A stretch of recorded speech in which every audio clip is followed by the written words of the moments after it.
Hi everyone. Today I was playing on Facebook and saw the news about Brad Pitt and Angelina Jolie splitting up, and I thought to myself, didn't they just get married? So I kind of poked around and found out they've only been married for 2 years, but they've been a couple since 2004. So I started thinking, what's it with people that couple up, hang around together, living together, so on and so forth for decades sometimes, then they get married and then, oops, they get divorced 2 years later. It's like, what changed? So I started thinking about the whole notion of marriage and where does it come from? What does it do to a human being, especially a modern day human being? And so I realized, gosh, marriage is really like an archaic thing that we no longer need. So here's my case for why we don't need marriage anymore. First of all, in the really ancient days, there was no such thing as marriage. When people were hunters and gatherers, they would align, they would couple up, build a pair bond, raise an offspring. It was just how life went. But actually the institution of marriage didn't emerge until later when the societies were more organized and noblemen and kings needed to make alliances, acquire more territories, and so on and so forth. So marriage was a really good way to establish influence, to, like I said, get more territories, increase your power, increase your resources, and also to produce the heir to your throne, to your clan. So women were expected to produce a male child. And if they didn't, too bad. Some of them end up in exile, some of them end up killed. So it was not an uncommon practice for a nobleman or a king to have more than one wives. And in biblical times, if you read the Bible, you'll find out that a lot of these folks had, anywhere from 2 to thousands of wives. Of course, for the more peasant class, that was not a luxury they could afford, but still you get more land. You live in an agricultural society, you get more land, you get more resources. Marriages were arranged among the families, and the bride and the groom were informed when the time came. So totally not by choice. Still that's the way in many cultures marriages are arranged. And actually we have no evidence that arranged marriages are any worse or better than what we used to in the West these days, choose your own mate and move on. In some cases, arranged marriages end up lasting longer, probably because of social pressures and the inability to sustain a life outside of a marriage, especially for women. But even here in America, up until the 50s, there were pretty strong gender roles expected around marriages. And if a husband's wife gets killed by someone else, the husband actually had the right to sue for damages for losing services around the house. That was the law.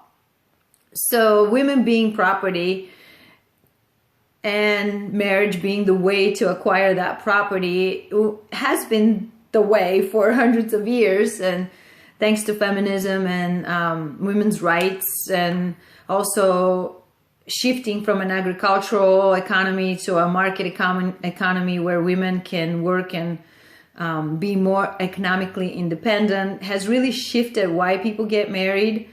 And so these days we'd like to believe that we're getting married for love, and this is somehow an important milestone. It's like you're marking your partners, like, I'm married to you, I put a ring on you, you're mine. It's kind of like a dog peeing on a rock. That's my rock, everybody stay away from it. So claiming each other for each other. So that's how it's turned out to be nowadays. And of course, because now we're marrying for love, just like heterosexual couples can do it, anybody else can do it. And we now have gay marriages. But do we really need to get married? Like, what really happens when we get married? Why do people form a nice pair bond or a nice couple for decades, then get married, and the whole thing goes out the window within 2 years? So I started thinking about that, and I think what happens is when you get married and you pee on your rock, and this is your rock, you become a little bit complacent. Now, you don't have to fight to win that person. You have now committed yourself, but not so much that you've committed yourself, but now you're relying on them committing to you to promise you that they're not going to run away from you.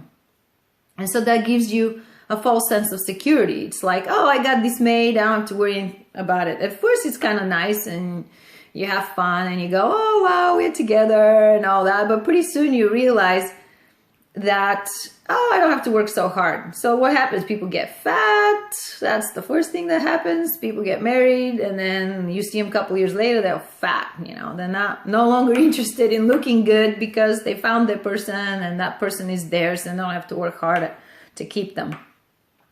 The other thing that goes is the sex. It's like, as soon as you have the certainty of that person being there, you don't have to make yourself as attractive, and often it's sex that helps us want each other. And now you have the person, it just sort of kills the sex. And I have a lot of friends of mine that have been in long-term relationships that, man, they don't have any sex. Like, they complain about it, you know, every 3 months. I know a few people that haven't had sex for a whole year.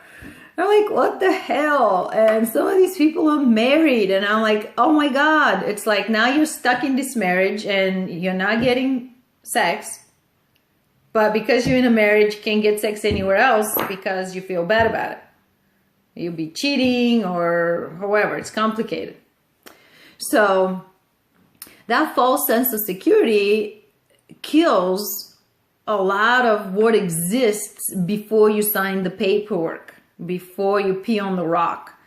Up until then, there is uncertainty, and uncertainty makes things exciting and makes us stay on our toes and do the best we can so that we continue to be chosen.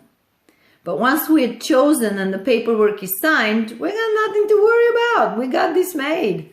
So this happens all the time. Why do you think couples therapy is one of the biggest businesses out there in psychology, in psychiatry? It's crazy. So that's the first thing. The second thing that comes to mind is marriage traditionally has been an institution. The church is involved. Now the state is involved because not everybody gets married in church and all that.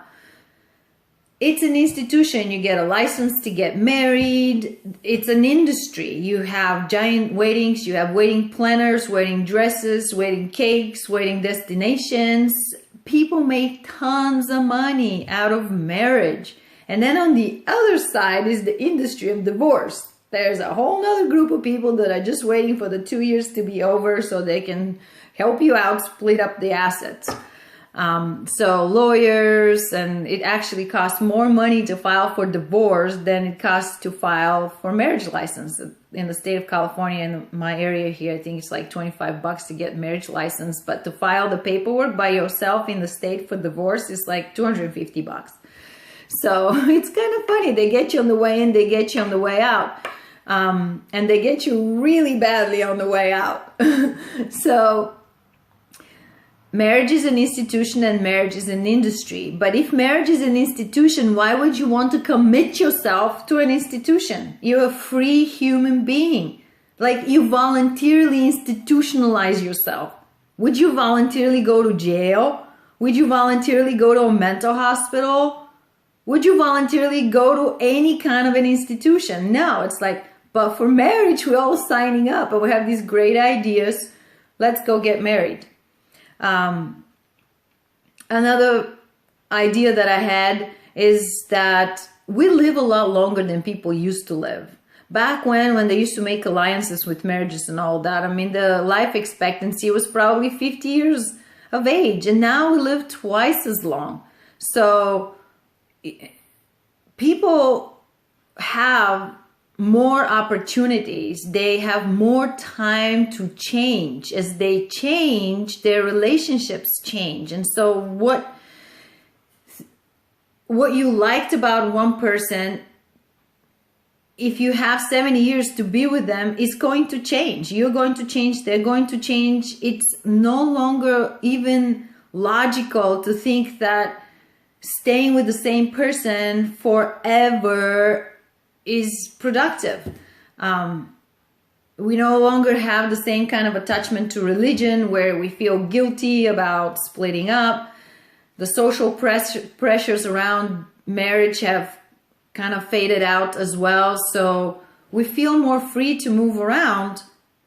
But why get married if you're going to be moving around? If it's likely that you will be moving around, why bother getting married and go through all that complexity, spend all that money, so that at the end you get divorced and you do it again a few years later? It's like, why don't we just be couples, be devoted to each other, be together for as long as that works for both of us, and for as long as we're committed to each other, and when we change and we no longer fit, move on. Like, make room for the next thing, for yourself, for your partner, for the better of us. So marriage feels kind of permanent. Like, once you settle into it, it feels kind of permanent. And so people tend to stick around a relationship that they shouldn't be in longer because they're married. And again, that's not probably the best thing for your personal development or for their personal development. So these are just some ideas against the institution of marriage, the practice of marriage. I believe that we can be even more effective and even better with each other if we don't have the paperwork associated with this marriage thing. But yet people think about the movies and the fairy tales, and it's actually I see a lot of women who, even though they live today with the freedom and the ability to do what they want today, but with the mentality of 50, 60, 100 years ago, where they want to marry a guy who has a good job or has a lot of money, and that guy is going to provide for them, and they will be taken care of, and they want to have babies and raise babies. So a very traditional kind of old-fashioned way of looking at things. And yet they live today in the contemporary society, and so they also feel friction with that. It's like, well, I'm myself, I'm an individual, I don't want to be a housewife, but you signed up to be one. Like, what do you expect? And then there's all kinds of drama that unfolds because of this reconciled old thinking and new reality, and people not conscientiously, mindfully understanding themselves, understanding their needs, and working with each other, but instead just going through the old program. It's like, this is what you do. You know, you grow up, you go to college, you get married, you get kids, you die. So yeah, if you're out there and you haven't gotten married, maybe that's better for you. And if you are married and you're wondering why you're not feeling so good, maybe it's because of that. You're trying to reconcile the old and the new, and you're trying to figure out what the hell you're doing. So there's definitely a benefit in couplehood. You have better resources. You can save money on rent. You have an emotional support. You have someone that's there that you can trust, you can rely on, can have your back. There's all kinds of good reasons why we want to be couples, but there's absolutely no good reason why we want to sign a piece of paper anymore. That's my point. So I'm curious to know what you think. Burn big, burn bright. See you next time.